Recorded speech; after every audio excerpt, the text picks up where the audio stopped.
Boa noite! Boa noite. Chegamos, enfim.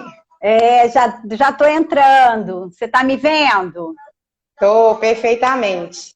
Tá? Tá Deixei me, ou- aí, tá me ouvindo?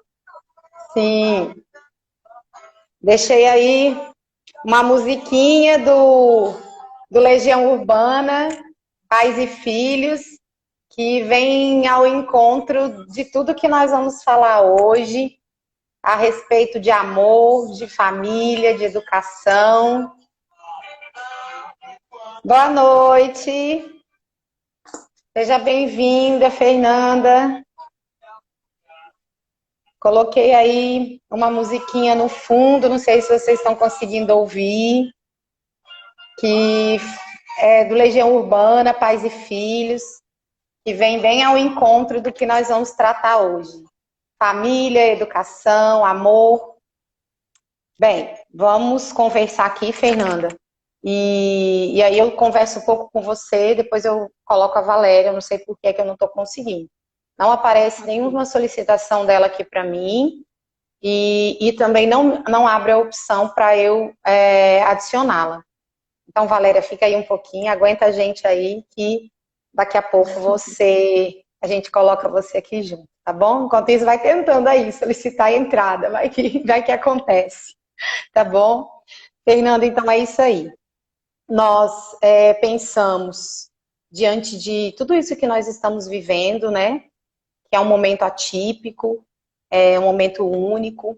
Eu costumo dizer que nem nas minhas maiores perspectivas, algum dia eu sonhei que eu estivesse ensinando dentro de uma sala de aula ou trabalhando dentro de uma sala de aula a gripe espanhola, por exemplo, e fosse dimensionar na realidade o que é uma pandemia.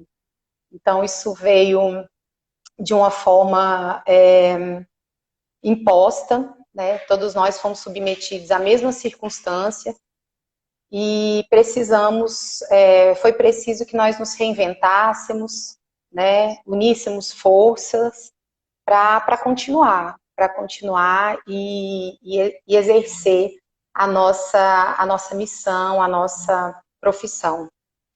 Enfim, é um ambiente, é um cenário de muitas perdas, né? Nós estamos lidando, se não conosco, na nossa própria rotina, na nossa própria família, se não na nossa, mas com certeza na de alguém que nós conhecemos. Então, é um cenário onde nós precisamos lidar com as perdas a todo instante, né? Muitas perdas de vida, perda na estrutura familiar, nas rotinas, nas concepções, nas verdades construídas. Então, foi algo que veio para mexer com a essência de toda a humanidade. Cada um numa esfera, cada um num lado diferente foi atingido pela pandemia. E a educação não ficou de fora, né? Nós fomos pegos de surpresa, nós tínhamos um padrão de educação. Eu falo muito que na história do Brasil, nem do mundo, não existiu nenhum só momento que nós estivéssemos trabalhando a educação 100%, a educação básica, 100% online. Então, é a primeira vez que nós estamos lidando com essa situação. Mediar, trazer, levar a informação, transformá-la em conhecimento via internet, pela tela de um computador, é a primeira vez que todos os professores, né, fizeram isso de uma forma tão intensa e tão global. E não é diferente, né? Isso não é diferente aqui em Maceió, não é diferente aí em Pernambuco, Valéria também não é diferente lá no Rio. E precisamos gastar tempo, gastar energia, criatividade, inovação, para nos adequar, para não deixar de oferecer aquilo que nós sempre oferecemos, mas de uma forma diferente agora. Então, nós temos enfrentado muitos desafios, né, aqui na nossa escola, na nossa cidade, no nosso estado. E aí eu queria ouvir de você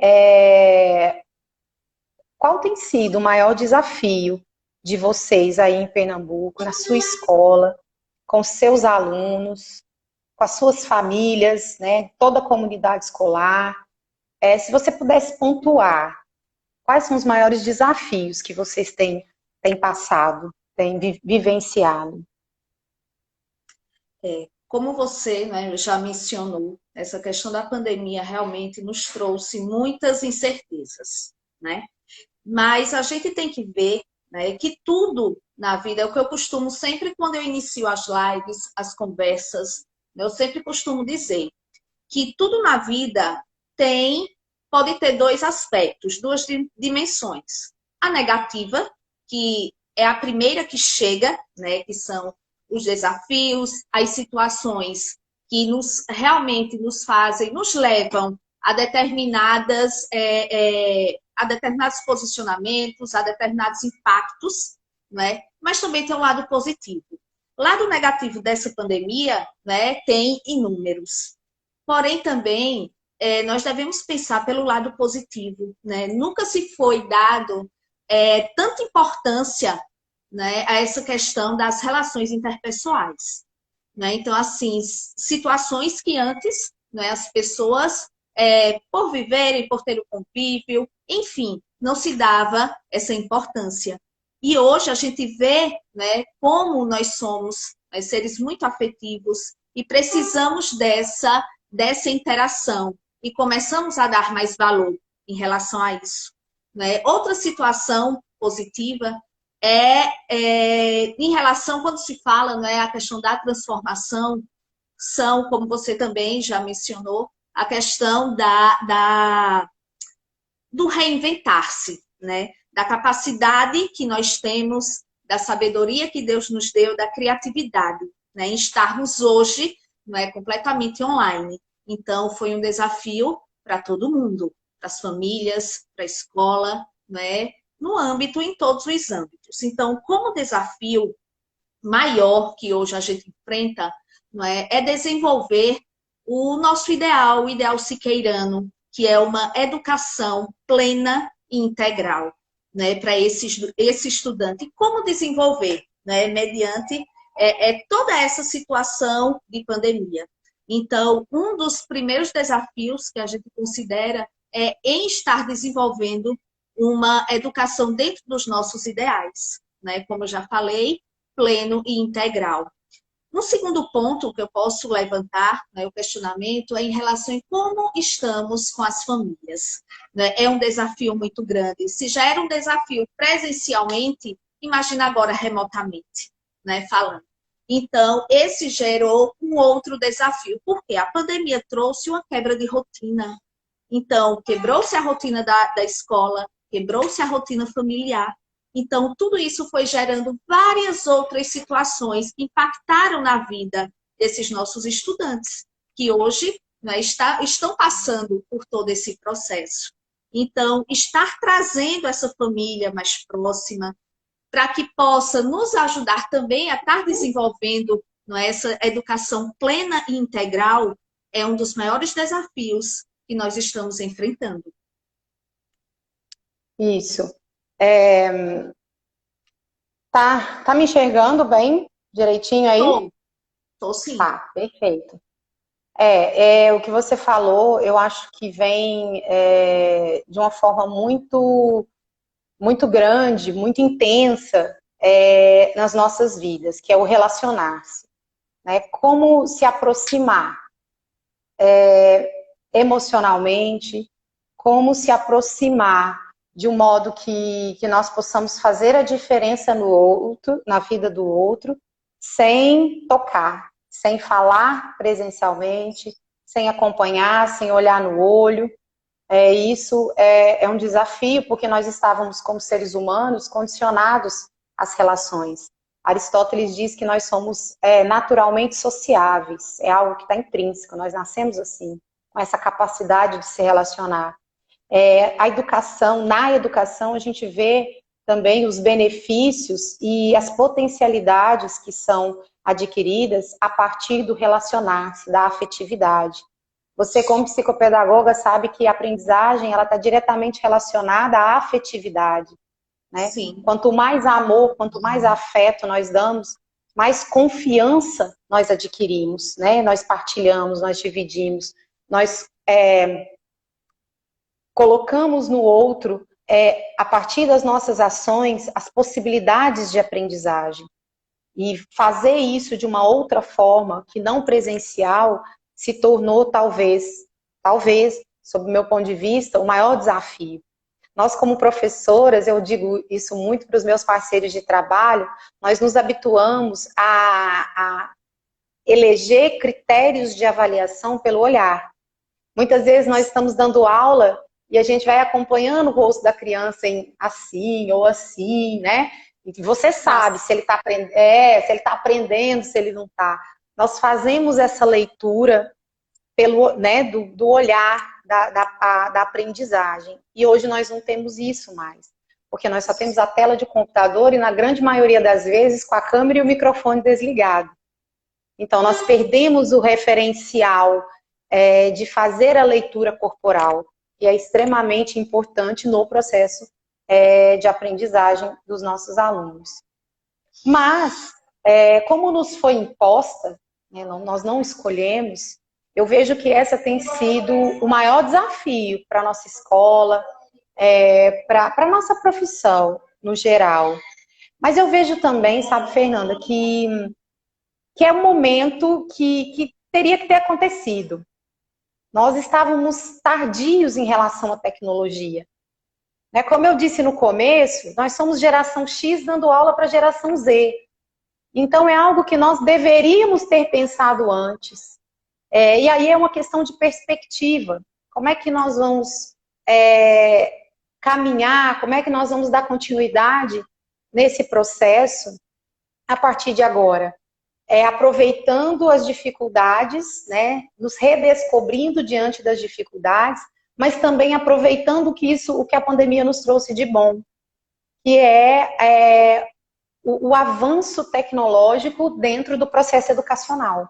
E é isso que tá mexendo com toda essa estrutura. Eu vejo as pessoas sendo mexidas, as pessoas sendo retiradas da zona de conforto, tanto professor, quanto famílias, quanto alunos, quanto escola. Porque as circunstâncias negativas, estamos todos submetidos às mesmas. Né? Eu digo muito para os pais, quando eu os atendo, que nós não sabíamos fazer. Eu não tenho vergonha nem medo de dizer isso. Nunca nos foi cobrado que nós fizéssemos. 99,9% dos profissionais não aprenderam isso no banco de uma universidade. Né? É a praxis. Nós estamos vivendo a praxis real. É o saber fazer online, literalmente online, em tempo real. E isso tem nos motivado, isso tem nos feito crescer como instituição, como profissionais, mas sobretudo como seres humanos. Eu me recuso a pensar que nós seremos as mesmas pessoas. Eu digo isso todos os dias, para os meus colegas, para os meus filhos, para os meus alunos. É um momento que foi nos permitido para que nós evoluíssemos. E nós precisamos tirar proveito de tudo isso. Ok? Fernanda, eu vou pedir para você sair. Aí eu vou aceitar a Valéria conversa um pouquinho, depois você entra de novo, tá bom? Porque eu não sei o que está acontecendo, mas eu não consegui. Aí a gente volta, que tem mais coisa aí para você falar, tá bom? Ok. Então vamos lá. Valéria. Até que enfim. Tudo bem? Tudo bem. Pessoal, então boa noite. Nós vamos começar a fazer essas trocas assim, ó. Um pouquinho uma, um pouquinho a outra, mas vamos aproveitar das duas, bem aproveitado. Tá bom? Que bom. Eu sei que você estava ouvindo tudo. Estou ouvindo. É que no Instagram você não consegue chamar mais de 2 pessoas. Aí, quando eu entrei e a minha internet caiu, ela entrou e você não conseguiu me chamar mais. Mas eu tô te vendo, tô te acompanhando. Tá joia? Então é isso aí. No final das contas, vamos conversar às 3. Né? Isso mesmo. É um prazer estar aqui com você. uma alegria muito grande no meu coração, né? Eu tenho na minha veia o sangue siqueirano e franciscano, e vamos aí, né? Qual é o seu desejo para eu falar aqui com você e com o seu público, né? Com a sua clientela. Isso. Pessoal, a Valéria, ela é, como diz a irmã Jandira, que gosta de falar muito isso, é a cria do Amparo, né? Há muito tempo, né? Vive essa filosofia, está intrínseco na vida pessoal e na vida profissional da Valéria. É muito bom, Valéria, receber você aqui. É uma aprendizagem enorme para mim, me sinto muito privilegiada, né? Ouvir você com toda a sua experiência na educação, isso agrega muito para a minha vida profissional e para a minha vida pessoal. Afinal de contas, não é fácil, né? Hoje você se divide entre a gestão, né? Você está como diretora numa escola em Volta Redonda e Isso. como parte da coordenação no Colégio Amparo do Barra Mansa, né? No Rio. Isso É isso? mesmo, isso mesmo, isso mesmo. Tá vendo? Eu estudei você por isso. Que bom.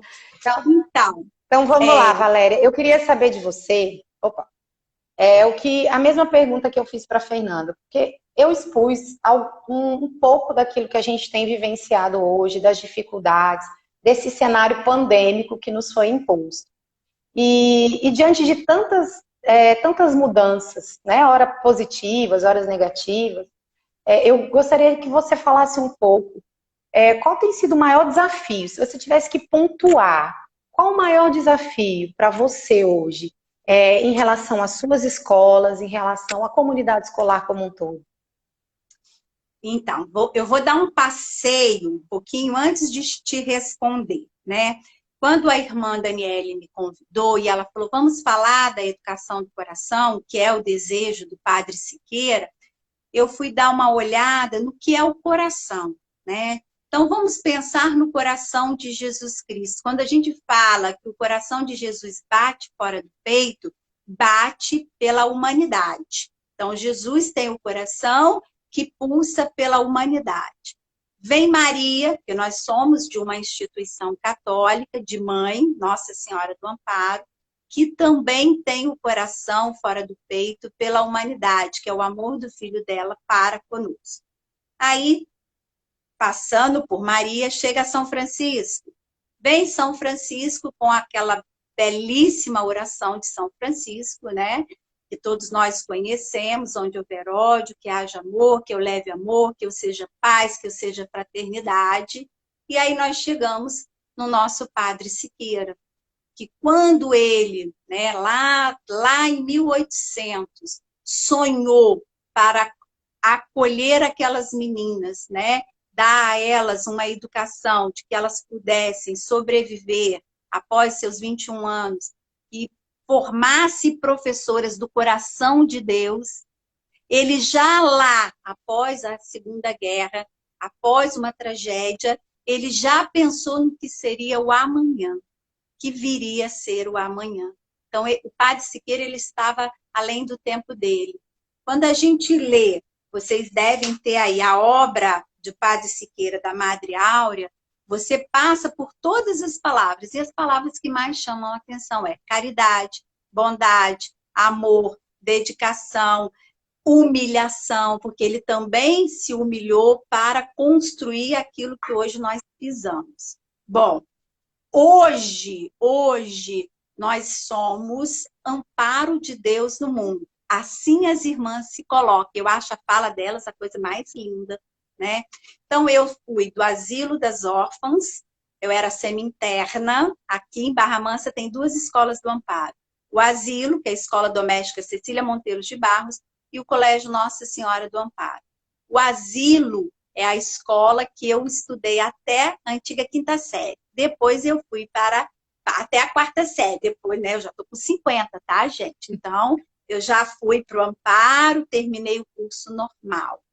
E depois trabalhei e voltei na gestão da Irmã Maria dos Anjos, tá até aqui, né? A Irmã Maria dos Anjos, e estou lá hoje, minha diretora é a Irmã Sônia, né? Um abraço para a irmã Sônia, um abraço para a irmã dos Anjos e um abraço para a irmã Nilta, as minhas diretoras, e por todas as irmãs que fizeram e fazem parte de mim.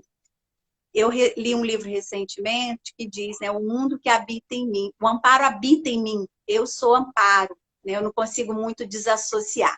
E aí chegou esse momento de agora, um momento em que a congregação está buscando, né, a fazer a santidade do Padre Siqueira, né? O Padre Siqueira se tornar um santo, porque realmente ele é um santo, porque ele sonhou, nenhum momento ele sonhou o sonho dele, ele sonhou o sonho do outro. E nesta pandemia é o que nós temos que fazer. Nós, escola hoje, temos que sonhar o sonho dos nossos alunos que estão em casa, dessas famílias que estão em casa. E aí você me pergunta, o que nós estamos fazendo nesse momento? Aí eu vou para o Evangelho, né? Nós estamos igual Pedro, lá no barco, todo mundo junto e a tempestade avassaladora.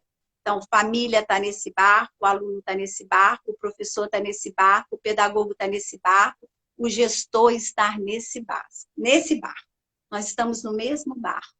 E aí a gente teve que se reinventar, né? Pegar um remo, o remo da tecnologia, né? E remar esse mar agitado. E aprender, é o que você bem colocou.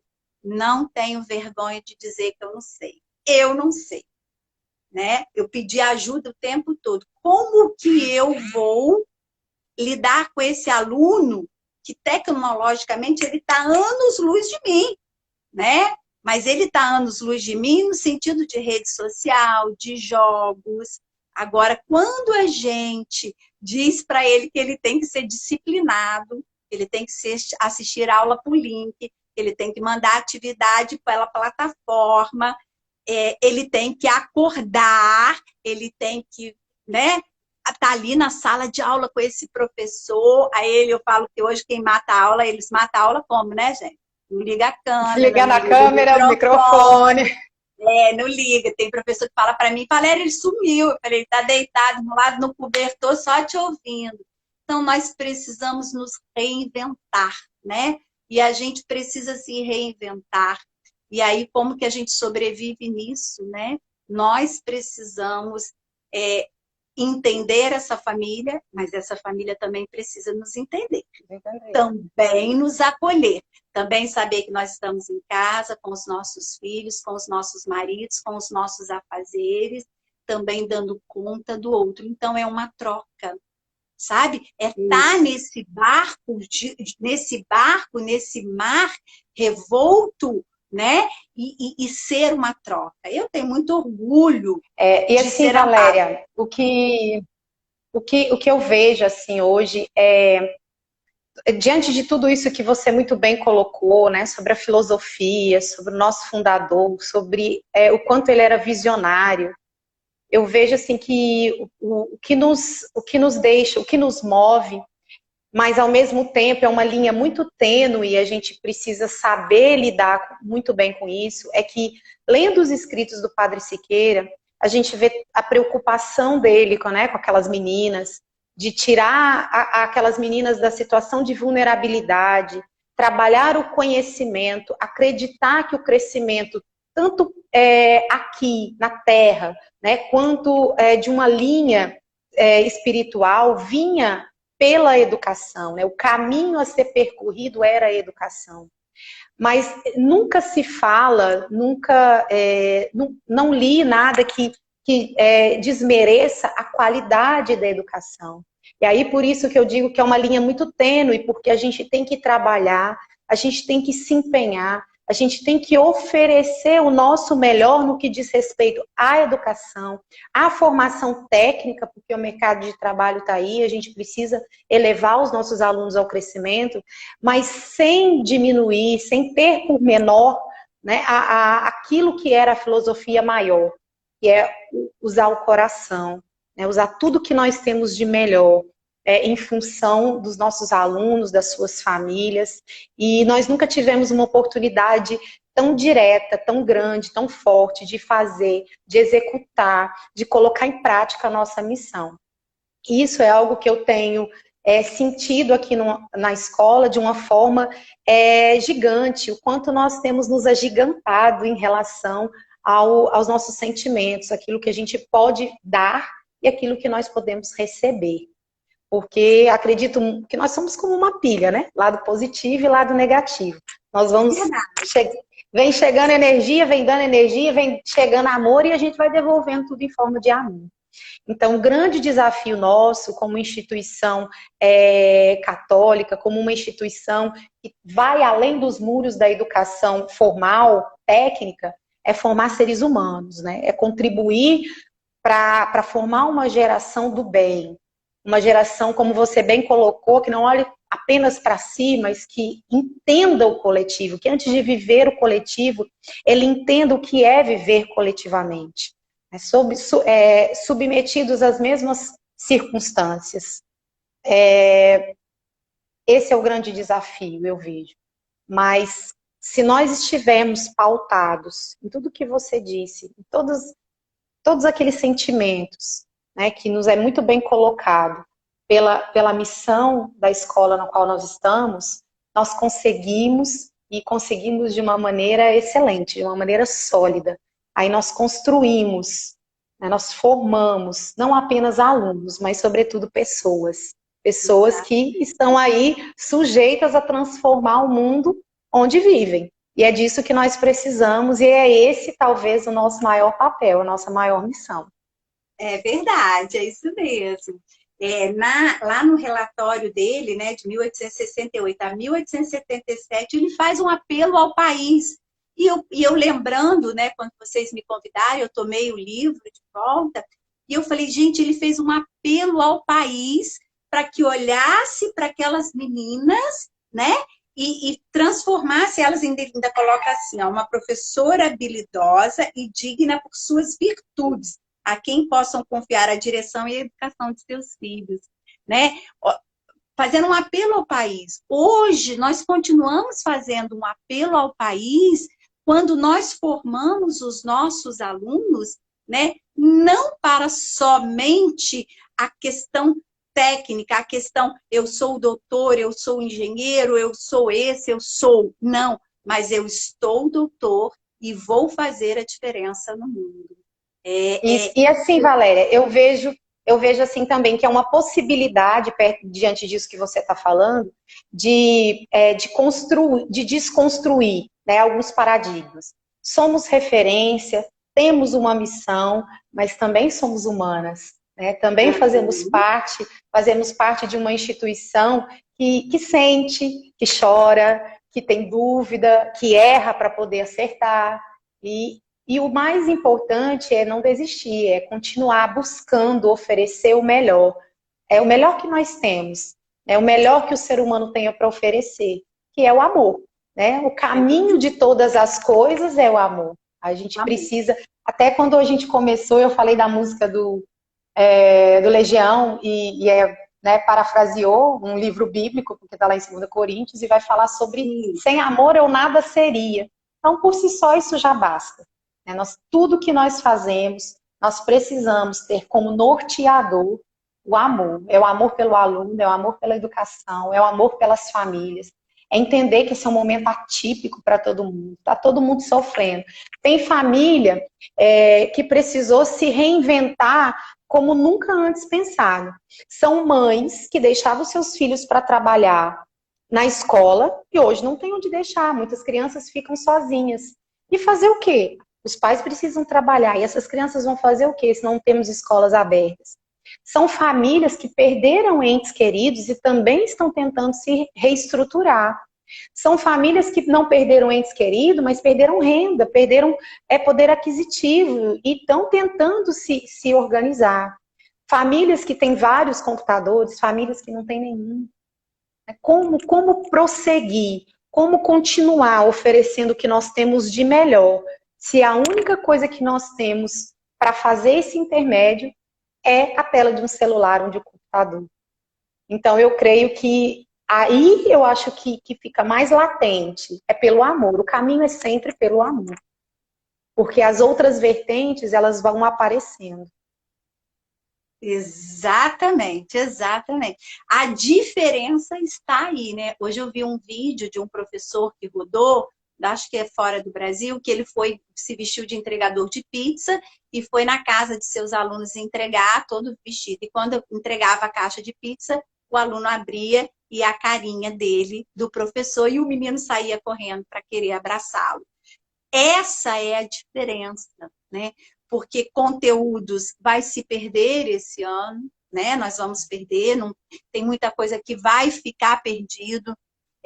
A aprendizagem, bem você falou, Comprometida.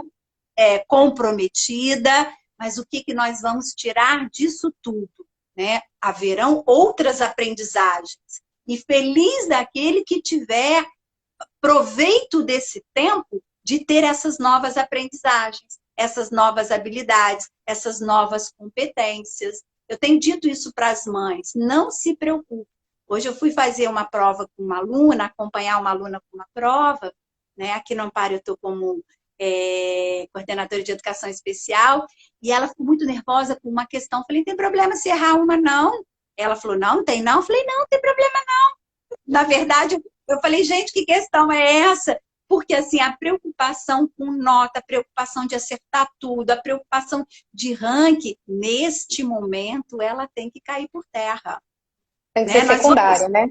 Isso é secundário. Nós vamos, nesse momento, sim, cumprir aquilo que o MEC determinou, né? Nós temos um parecer do Conselho Nacional de Educação que nós temos que fazer valer, porque nós somos regidos por uma lei maior, então veio a educação remota, nós vamos fazer as coisas conforme, mas, como colocou aqui, ó, o respeito, o amor e a solidariedade, né? A gente vai fazer, o professor ele tem que entender isso, a família também tem que entender isso, que estamos, volto lá no barco de Pedro, estamos todos no mesmo barco.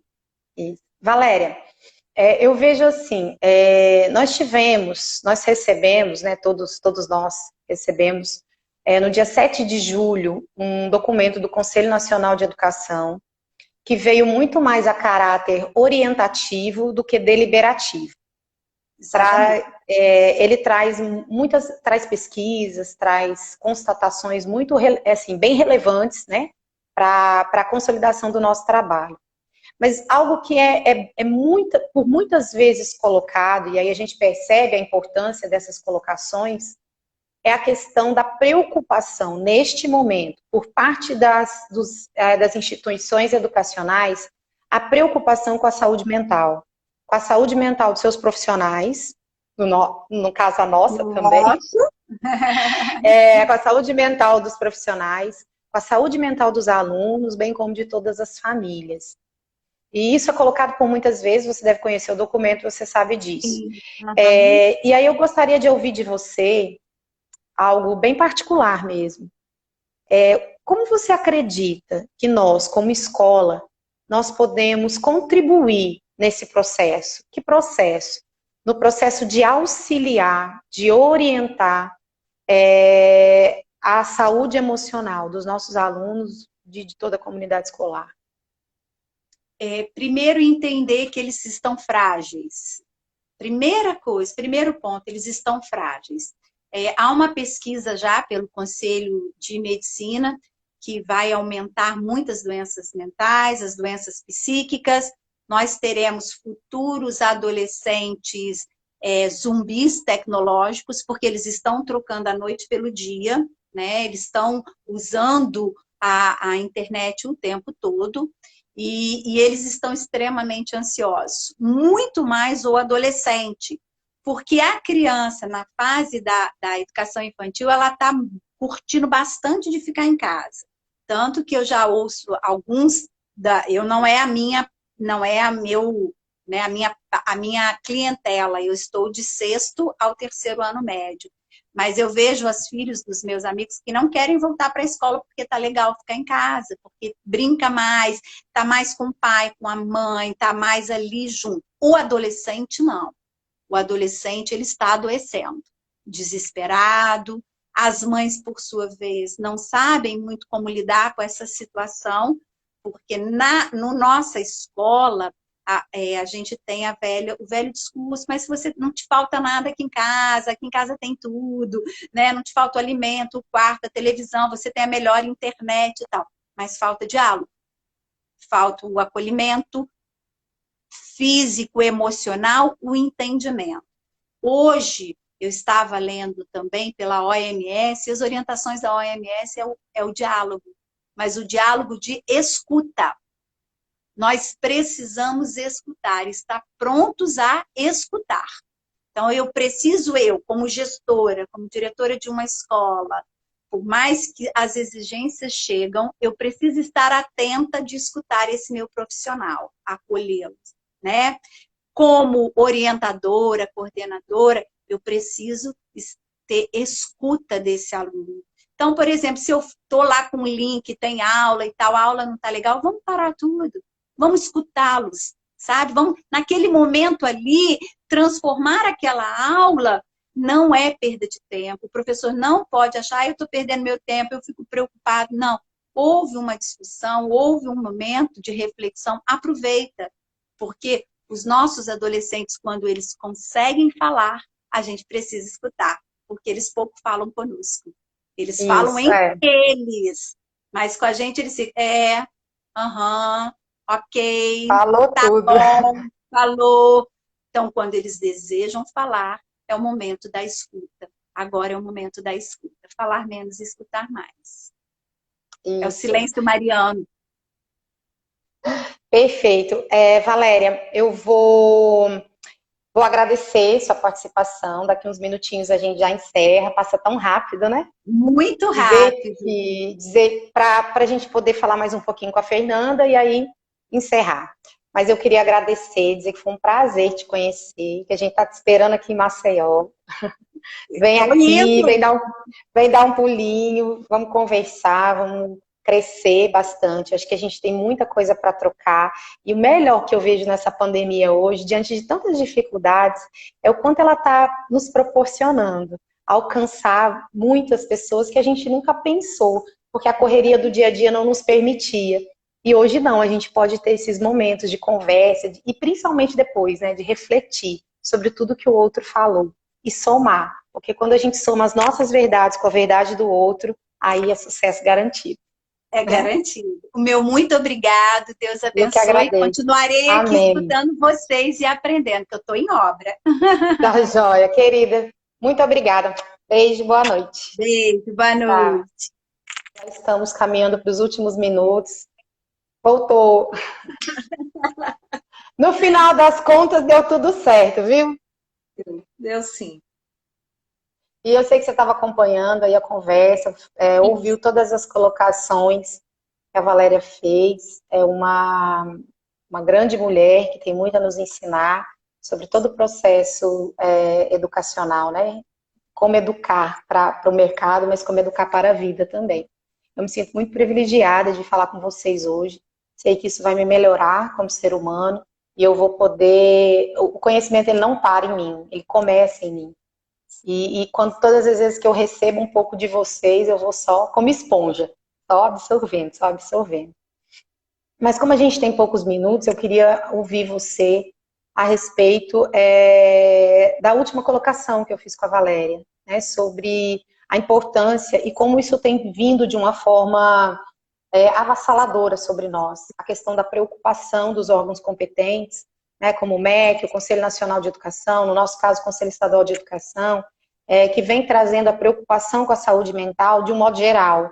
Né, a preocupação com a saúde mental nossa, como profissionais da educação, com todas as pressões que nós temos vivido, com todos os desafios que nós temos vivido, com a saúde mental dos nossos alunos, que necessitam de um olhar diferenciado nesse momento.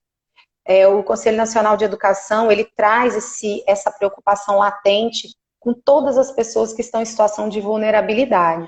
Sejam elas vulnerabilidade econômica, psicossocial, familiar, seja ela qual for. Mas nós precisamos, é o momento de lançarmos mão de todas as nossas forças, toda a nossa energia, para que a gente consolide o processo educacional como ele tem que ser. e como é a nossa missão, como está impregnado em nós. Um processo educacional que não abre mão da excelência, da qualidade do ensino, mas que, sobretudo, aproveita esses caminhos de excelência do ensino pelo amor. Então, eu gostaria de ouvir você a respeito disso. Como é que você acredita? E eu vou dizer o que eu disse para a Valéria, eu acho que isso é algo muito particular. Né? Como é que você acredita que nós, como educadoras, e nós, como instituição, podemos contribuir nesse processo de consolidar, de orientar, de cuidar da saúde emocional de toda a comunidade escolar? Maísa, eu vou iniciar, né, a minha fala parafraseando o nosso querido Padre Siqueira, né, quando ele diz que tudo é inútil se nos falta a educação do coração. Então, voltada a esse momento, nós observamos através de alguns encontros, né, com as famílias, com relatos de professores e também nos próprios encontros com os estudantes, né, que foi denominada até visita às salas virtuais. E percebemos um grande nível de ansiedade por parte de todos que aqui estavam. Então, pensando dessa forma, pensando nessa educação do coração, na questão de sermos, de praticarmos a empatia, o altruísmo, nesse momento que está tão delicado, nós pensamos e construímos um projeto socioemocional. Então, esse projeto que foi denominado como Oficina das Emoções, é aprendendo a lidar com a inteligência emocional.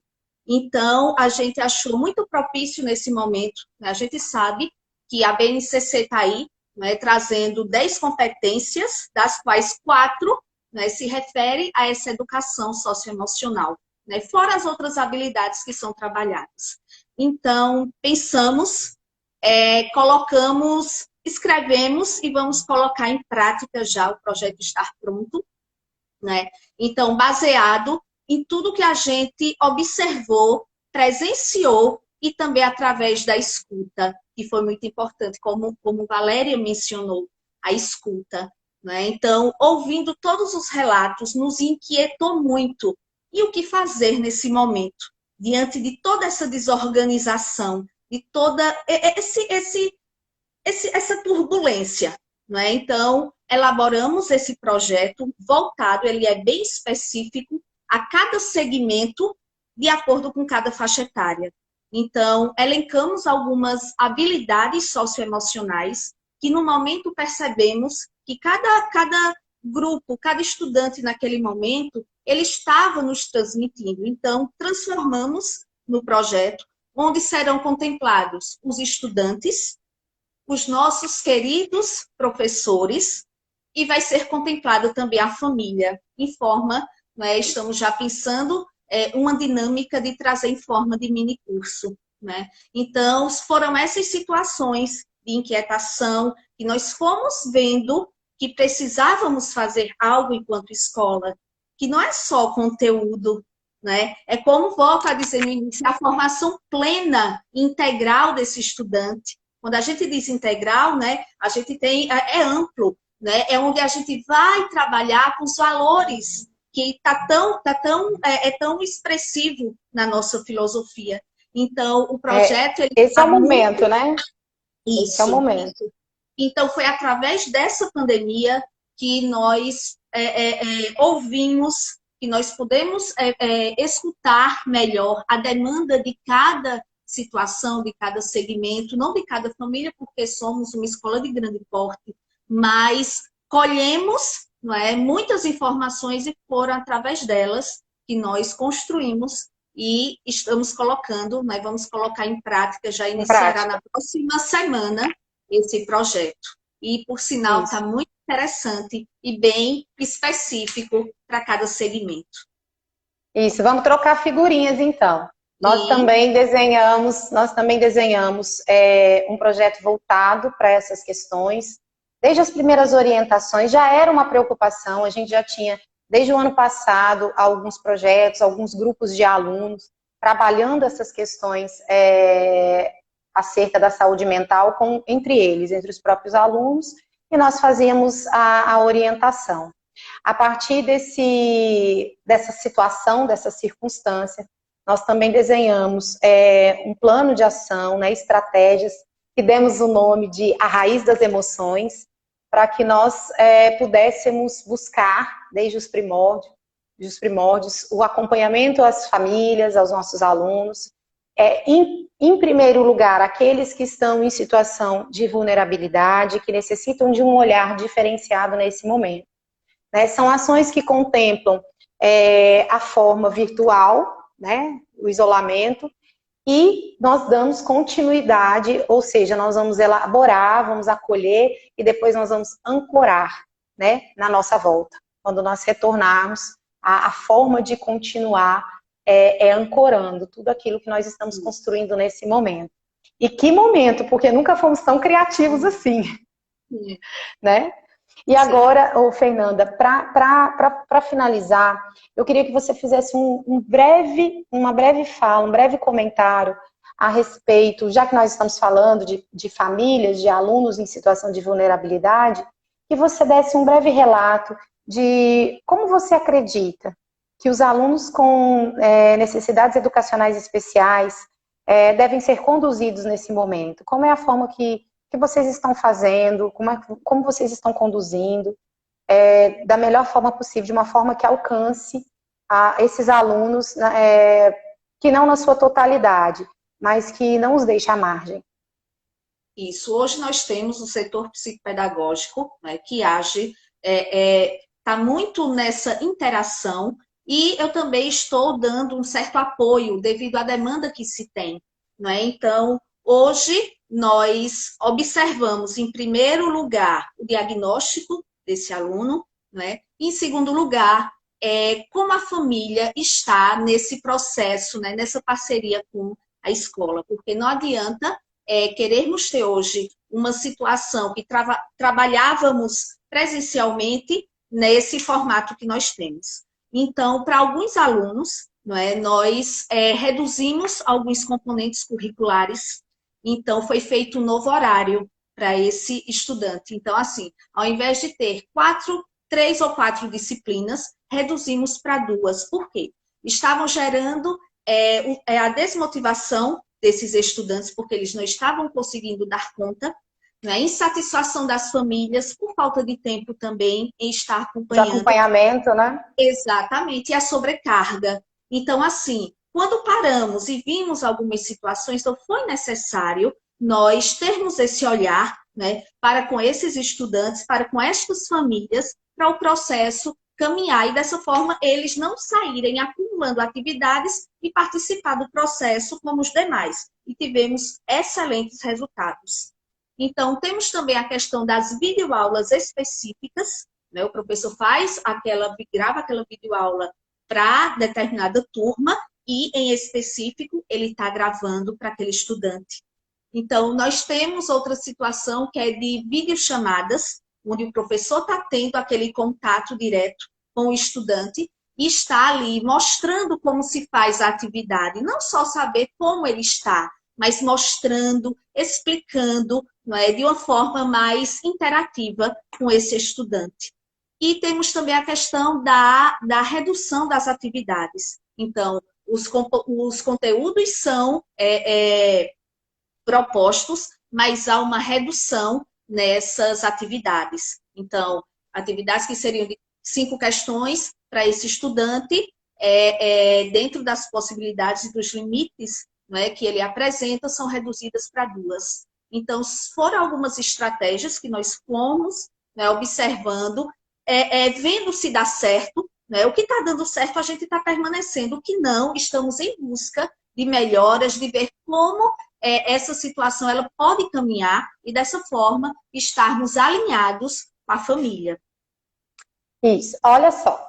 Eu queria colocar as minhas contribuições aí também, que essa é minha praia, mas nós temos poucos segundos